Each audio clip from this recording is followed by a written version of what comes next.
Quel est en définitive l'enjeu suprême de la croix? L'œuvre de Christ, jusqu'où va-t-elle? Se réduit-elle à la simple question de nos péchés, à notre délivrance du péché? C'est cela, mais beaucoup plus encore. L'enjeu de la croix, par-dessus toute autre chose, mais comprenant aussi toutes les autres choses, c'est le trône, le chemin du trône, ouvert à nouveau devant nous. Le trône, avec tous les privilèges qui s'y rattachent, roi et sacrificateur pour notre Dieu. C'est la restauration en notre faveur d'un empire spirituel sur l'univers. Quand un enfant de Dieu devient par la vie de résurrection uni à celui qui est maintenant à la droite de Dieu et passe ainsi sous le gouvernement du Saint-Esprit, c'est pour lui une éducation qui commence, qui n'est rien moins que l'apprentissage de la royauté. Le but, acquérir de l'ascendant spirituel et le développer en vue du trône.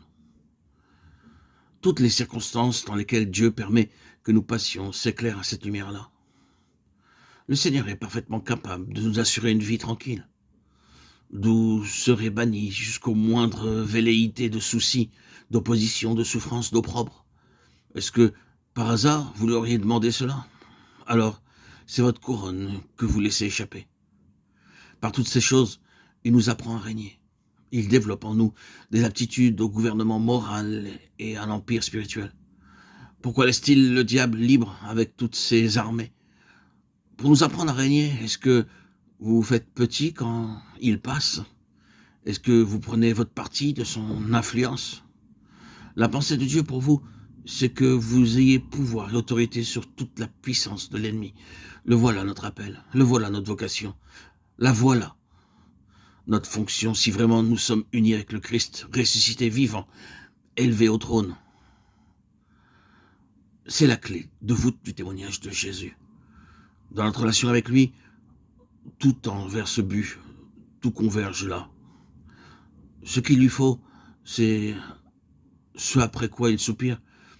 C'est un peuple qui, devenu absolument sien, gouverne spirituellement, maintenant, parce qu'en relation avec lui sur son trône. Plus tard, mais plus tard seulement, ils gouverneront l'univers au vu et au su de tous. L'œuvre de Christ sur la croix se rapporte au premier chef, à la chute de l'homme et à la perte qu'elle a entraînée pour lui, de la domination qui lui était échue sur l'univers. La lui rendre, voilà ce qu'il a voulu. Il a engagé à la croix une bataille décisive pour restaurer l'homme dans ses titres à l'Empire. Ce n'est pas simplement avec le mal en général qu'il a eu affaire. Il ne s'agissait pas d'un problème abstrait. C'est avec l'enfer qu'il s'est mesuré. C'est toute la coalition de ses autorités et de ses puissances sataniques qu'il a affrontées, de ses forces spirituelles qui avaient dépouillé l'homme de sa suprématie. Il fallait une restauration et cette restauration a été pleinement accomplie par la croix de notre Seigneur Jésus. L'Empire est maintenant entre les mains du Christ ressuscité et glorifié. Toute autorité m'a été donnée dans le ciel et sur la terre.